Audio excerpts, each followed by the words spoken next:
everyone. Good morning, students, Master of Ceremony, thank you. Headmaster, our Minister for Culture, Tourism and Border Security, Honourable Belden Nama, board members, parents, guests and extended family. I'm very excited to be here today. Independence Now always generates bittersweet memories for me. I wish my dear late father could be here to see you all. Yublakam gutrulo bilas bli plana iblaukim stretlo osem one kind osemor tuna blo mi bla papa ma blo mi plasa bilaslo time bla mamasna time blo good time pastelo mi blaksi independence. So students, I forgot my speech this morning. I left it on the breakfast table, so rather than read you a boring speech, I think it's probably important for us to discuss the importance of independence. I hope we can treat this like a bit of a conversation instead of me speaking to you or at you. I'm really delighted that on our 49th year of independence, the vibrancy and the colours of our flag mixed with our cultural heritage now, after 5 or 6 generations of an adopted system and a new system that we adopted at independence. So independence always generates a time of great celebration, but being here today and being able to celebrate with children reminds me of the great opportunity that we have as independent and free people to be able to correct the mistakes of the past. And you, as our new leaders and our fresh leaders who are in educational institutions, is a remarkable reminder of what the promise of independence is for our country. Your parents, probably without the opportunities that they're giving you now, are making a big effort every day to go to work, to run their own businesses. Some are still continuing their education. Others are choosing to live abroad. Some are starting new and thriving businesses that we didn't even have at independence. That is the true promise of being free. My favourite line in our national anthem is, "Let us sing of our joy to be free." It reminds us every day that as Melanesians and as Indigenous people who didn't fight to raise our own flag, now have the opportunity after a very short time. The rest of the world and the global community, and in many established developing countries, they've had 500, 600 years to establish themselves in the world. We've had less than 50. And I think that as students, it's important for you to continue the process of learning. I've always treated education like a key that has a magic effect on opening doors to new opportunities. I went back to university quite late in my life with small children, and I think it's always important to continue to learn. I'm always grateful for the fact that my parents saw the importance of education, not just education for us, their children, but education for a country. They couldn't have known what it was like to start the first bank, to open a new school, to begin a bilateral arrangement, to invite multilateral organisations like the World Bank, the IFC, the Asian Development Bank. There was no manual for independence. There was no manual to bring people together. But what we're finding now, as free people, we have conflicts, but we are probably one of the few countries in the world that continue to use our Melanesian knowledge, our Indigenous knowledge, to find our way to rise above conflict and to always unite under a single flag. And for that, I think we have to be proud. Even before our 50th independence, we've had quite a few crises that have and we've managed to revert to our Melanesian ways, to our Indigenous knowledge. Pasin lo mipla lo custom, ba yumi bungim yumiet, yumi sidang yumi tok na lo namel yumiet, yumi stretim tok na bian yumi olim anken na yumi go moyet. Yimi soim sawe blo me pla lol pigini blo me pla.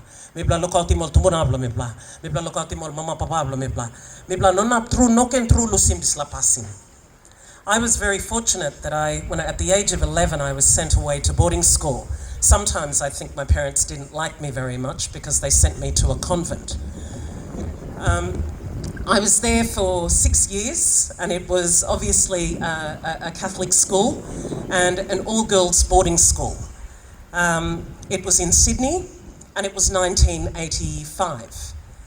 I had no means of understanding this new environment that I was placed into. My parents understood the importance of education and a global education, which I think was the underpinning for why they sent us to school in Sydney in Australia. But coming home for school holidays was a very important time for us always. In 1985, we had only been independent for 10 years. That was when I went away to school. When I came back, my father continued to be Prime Minister 4 times. He was a 1-time Chief Minister. When I was born in 1973, we had only gained self-government. By 1975, when I was 2, we raised our flag for the first time and became independent. By 1985, we'd already had lots of votes of no confidence. Our leadership had been changed a few times, but we always managed to keep our eye on the prize, and that was about unity and diversity. Since independence, we've gained new provinces. We've found ways to adapt our ways, recognising our own people in our system of government under the Westminster system. Today we only have a single chamber in Parliament, a unicameral system, but I think importantly as we grow and change, an internal look at the way we're governing our country requires change and transformation. And I understand, I heard today from some of the teachers when we talk about change and transformation, that there are many, you're all either grade 3 students, 4 or 5 or grade 6 students. Being inside a classroom in this country is a privilege. We have almost 17 million people, we think, and not all of our young have the privilege of sitting inside a classroom. And education is not to be taken for granted. And education gives you the opportunity to learn a global language and global skills that allow you to participate in the universe and the world. I think today in 2024, before we reach our 50 years of independence, it is important to talk about the way in which education has changed in Papua New Guinea. And I think for international school students, there are very few of you that occupy or are privileged enough to be sent to an international school. With that comes an invitation in a system of merit that assesses your performance and your knowledge and your skills to continuously invite you into other institutions of merit. And that's what independence for Papua New Guinea is about. It's about an invitation based on merit, your skill, your knowledge, to be able to participate not just in your family, not just in your community, not just in your district and province, but in the nation and also internationally and globally. I hope that by 2025, next year, when we reach 50, that we will have been able to achieve some important, significant landmarks that our forefathers tried to achieve at the time of independence. In 1975, my father, Michael Somare, was 36 years old by the time he became Prime Minister. By the time he was 50, which is my age now, he was on legal tender. His face was on the 50 kina note. This was a man who worked hard every day. My grandparents were both all regular people in the community. They didn't give my parents the education that my parents gave me. And I think that that's an important lesson for us all as Papua New Guineans, that not everybody comes from privilege, but everybody has the opportunity to work hard based on the protections and the freedoms and the rights that we have in this country, because our parents and our fathers and mothers worked very hard to get us here with no conflict and relative and significant peace. I think as we move into 2025, the world has come to us. Last year and the year before, we've had world leaders who have never come to Papua New Guinea before. Now I think they understand that we have gold and gas and oil and timber and coffee and cocoa and vanilla and everything that the world requires in order to function. We have an opportunity as Papua New Guineans and as proud Papua New Guineans from 2025 to stand tall. Why? Because we're educating our young. And you young people, who are the very, very privileged few who have incredibly hard-working parents, which is why you're all attending this great institution, have an opportunity to change what Papua New Guinea looks like for the next 50 years. We have the benefit of technology now, and for students who understand social media or who have access to social media, having education is about the appropriate use of these gifts that we are being given from day to day as we move and progress with the rest of the world. And I think at this important point, it's important to discuss the changes that we're experiencing in a country.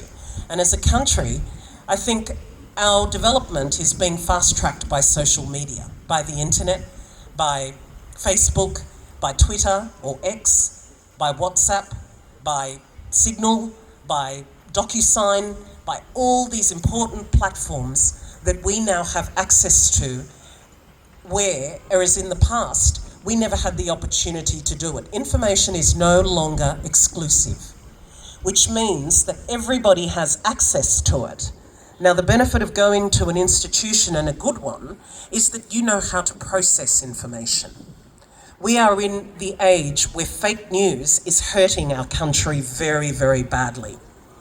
And the benefit of being in an educational institution and seeing your way through all the way to secondary school and to university is that you will know always in your life how to process information.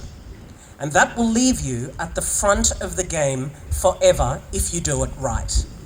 So it's always dangerous to give me a microphone, especially at Independence Time when I'm very excited to be celebrating with my fellow Papua New Guineans. Today, in the absence of my dear father, who would have been very proud to see you all in your colours, but to see you all unite under a flag. At Independence, we didn't have these provincial flags.